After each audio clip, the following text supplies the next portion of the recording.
কোটায় চাকরি পেয়ে যেভাবে সম্পদের পাহাড় গড়লেন ডিবি প্রধান হারুন। ভিউয়ার্স, বিস্তারিত জানতে পুরো ভিডিওটির সঙ্গেই থাকুন। কিশোরগঞ্জের মিঠাইনের হোসেনপুর গ্রামের পাশের হাওরের প্রায় ৩,০০০ শতক ৩০ একর জমিতে তিনতারা মানের প্রেসিডেন্ট রিসোর্ট দ্বীপের মতো দাঁড়িয়ে ২০২১ সালে ৩ সেপ্টেম্বর চালু হওয়া রিসোর্টের এক পাশে ২০টি দোতলা কটেজে রয়েছে শীতাতপ নিয়ন্ত্রিত ৪০টি কক্ষ, শুট আছে রেস্টুরেন্ট, পার্টি সেন্টার, শিশুদের গেম জোন ও ওয়াচ টাওয়ার। এক একটি শুটের দৈনিক ভাড়া ৬,০০০ থেকে ২৮,০০০ টাকা।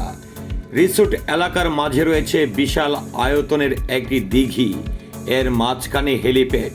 বিগত সরকারের একাধিক প্রভাবশালী মন্ত্রী, সচিব এবং পুলিশের ঊর্ধ্বতন কর্মকর্তারাও রিসোর্টে বেড়াতে এসেছেন। বিশাল এইসব স্থাপনার মালিক সদ্য সাবেক ডিবি প্রধান হারুন রশিদ। তার নিজ বাড়ি পাশের গ্রাম হোসেনপুরে। রিসোর্টের বাইরে হারুন নিরীহ কৃষকদের ৩-৪ হাজার শতক একর জমি তার এগ্রো ফার্মের জন্য দখলের পাইতারা করেছেন। অভিযোগ রয়েছে শতাধিক একর জমি বাদ দিয়ে গত বছর দখল করে নিয়েছেন। গত শুকনো মৌসুমে হারুনের ছোট ভাই শাহরিয়ারের নেতৃত্বে মিঠাইনের হোসেনপুর থেকে অষ্টগ্রামের ভাতশালা পর্যন্ত কয়েক কিলোমিটার এলাকায় মাটির ভাত নির্মাণ করেছেন। কৃষকদের জমি কেটে নির্মীয়মান বাঁধে মাঠে ফেলা হচ্ছে। তবে বর্ষা এসে যাওয়ায় ভাতটি পূর্ণ হয়নি।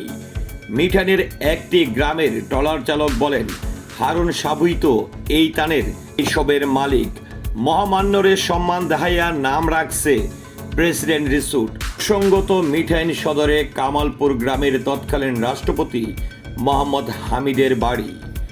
গত ৭ ও ১৩ই আগস্ট সাবেক ডিবি প্রধান হারুনুর রশিদের এলাকায় গিয়ে ভুক্তভোগী এবং নানা শ্রেণীর পেশার মানুষের সঙ্গে কথা বলে তার বিপুল সম্পদের সন্ধান পাওয়া গেছে। স্থানীয় লোকজনের প্রশ্ন, একজন পুলিশ কর্মকর্তা এত অর্থবিত্তের মালিক হয় কিভাবে? তার বিপুল সম্পদের কথা লোকমুখে আলোচিত হলেও হয়রানির ভয়ে কেউ মুখ খুলেননি। গত আওয়ামী লীগ সরকারের পুলিশ প্রশাসন তাকে ডিবি প্রধানের পদ থেকে সরিয়ে দেয়। আওয়ামী লীগ সরকারের পতনের পর হারুনের বিপুল সম্পদের উৎস সম্পর্কে খোঁজ খবর নেয় অনেকেই। কালের কণ্ঠর পক্ষ থেকে এই প্রতিবেদক মিঠাইন সদর হোসেনপুর গ্রামের ভুক্তভোগী মানুষের সঙ্গে কথা বললেও কেউ নাম প্রকাশ করে মন্তব্য করতে রাজি হননি। স্থানীয় একাধিক সূত্রের অভিযোগ, হারুন এবং তার পরিবার রিসোর্টের জন্য অন্যের জমির প্রভাব খাটিয়ে দখল করে নিয়েছেন। এর বাইরেও বিপুল সম্পদ রয়েছে তার। অনেকের জমি ও পুকুর দখল করে ওইসব ভূমির মালিককে বিক্রি করতে বাধ্য করেছেন অথবা চাপ দিয়েছেন। যেভাবে সম্পদের পাহাড় গড়লেন হারুন। ২০২০ সালের ৪ ডিসেম্বর রিসোর্টের ভিত্তিপ্রস্তর স্থাপন করা হয়। এরপর ৮ মাসেই এর নির্মাণ কাজ সম্পূর্ণ হয়। একটি বেসরকারি ব্যাংক থেকে ঋণ নিয়ে রিসোর্ট ও অ্যাগ্রো ফার্ম নির্মাণের কাজ শুরু করেন হারুন। সরেজমিনে গিয়ে জানা গেছে গ্রামের পাশরের হাওরের হারুনের পরিবারের অল্প পরিমাণ জমি ছিল। তার প্রয়াত পিতা আব্দুল হাশেম গাকড়া বাজারে চালের কারবার করতেন। হাওরের শেষ প্রকল্পেও শ্রম দিতেন। হারুন ঢাকা বিশ্ববিদ্যালয়ে লেখাপড়ার শেষে ১৯৯৬ সালে আওয়ামী লীগ সরকারের শেষ সময়ে মুক্তিযোদ্ধা কোটায় পুলিশের চাকরি পান। ২০০১ সালে বিএনপি সরকার এসে তার পদায়ন আটকে দেয়। 111-এর সময় হারুনের চাকরি স্থায়ী হয়। এলাকাবাসী জানায় হারুনের বাবা মুক্তিযুদ্ধে অংশ নেননি, আর তার বাবার চাচা ইদ্রিস ওরফে ইদু মোল্লা ছিলেন কুখ্যাত রাজাকার। গাজীপুরের এসপি থাকাকালীনই হারুনের ভাগ্যবদল ঘটে। সূত্রগুলো জানায় গাজীপুর ও নারায়ণগঞ্জের এসপি থাকার সময় থেকেই হারুন তার পরিবারের সদস্যের মাধ্যমে বাড়ির আশেপাশের হাওরের জমি কিনতে শুরু করেন। নামে বেনামে তার কমপক্ষে ১০০ একর জমি রয়েছে, আবার শতাধিক একর অন্যের জমি তার দখলে রয়েছে বলেও অভিযোগ পাওয়া গেছে। যুক্তরাষ্ট্রেও হারুনের শত কোটি টাকার সম্পদ থাকার গুঞ্জন রয়েছে, যাদের জমি হারুনের দখলে। অষ্টগ্রামের বহু কৃষকের জমি রয়েছে রিসোর্ট সংলগ্ন হাওরে।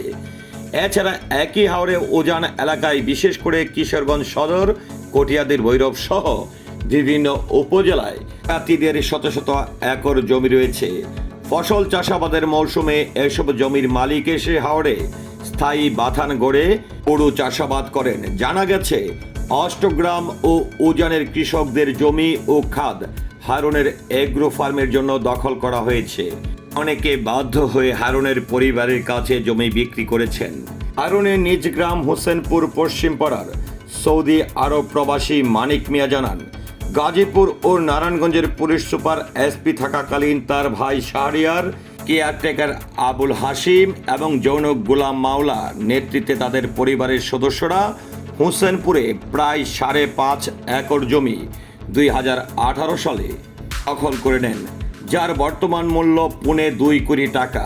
এই সময় তারা 3 ভাই প্রবাসী ছিলেন। পরে বিদেশ থেকে ফিরে চেষ্টা তদবির করেও তারা জমি উদ্ধার করতে পারেননি। তিনি অভিযোগ করেন, হারুনের লোকজন জমি দখল করে রিসোর্টের দিঘির ভেতরে ফেলে জানান মাছ চাষের জন্য দিঘি করা হচ্ছে।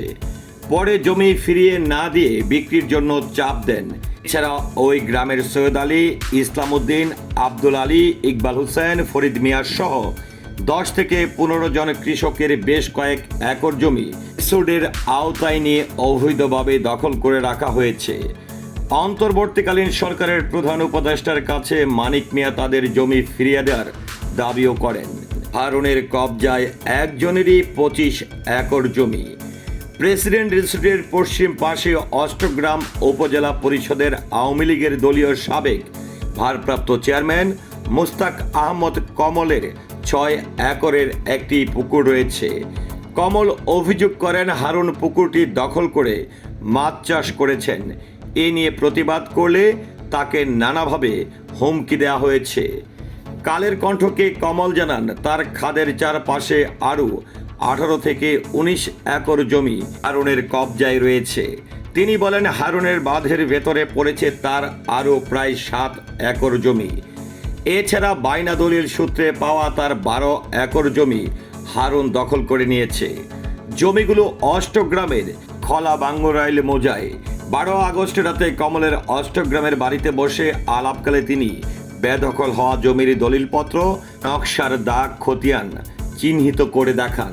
কমল সরকারের কাছে হারুনের অবৈধ সম্পদ বাজেয়াপ্তের পাশাপাশি নিরীহ কৃষকদের জমি উদ্ধার করে ফিরিয়ে দেওয়ার দাবি জানান। কঠিয়াদির বনগ্রামের জিরাতি আব্দুল আওয়াল জানান, হারুন জোর করে তার খলা বাঙ্গুরাইল মৌজায় 5.5 একর জমি দখল করেছেন। গত 7 আগস্ট প্রেসিডেন্ট রিসোর্টে গিয়ে এমডির সঙ্গে সাক্ষাতের চেষ্টা করা হয়। মূল গেটের পাহারায় থাকা লোকজন এই প্রতিবেদককে বলেন, এমডি স্যার নেই, দেশের পরিস্থিতি ভালো না, এখন রিসোর্টে কাউকে অ্যালাউ করা হচ্ছে না। এই সময় উড়িয়ন্দ গ্রামের একদল লোক একটি ট্রলারে চড়ে রিসোর্টে আসে। তারা এই প্রতিবেদককে বাধা দেয়। পরে খোঁজ নিয়ে জানা গেছে এরা হারুনের আত্মীয় স্বজন। ভিউয়ার্স, আমরা এই সংবাদটি সংগ্রহ করেছি শনিবার 17 আগস্ট 2024 নিউজ 24-এর প্রকাশিত সংবাদ থেকে। হারুনের সম্পদ নিয়ে আপনার মতামত কি? আশা করছি কমেন্টের মাধ্যমে জানাবেন। ধন্যবাদ সবাইকে।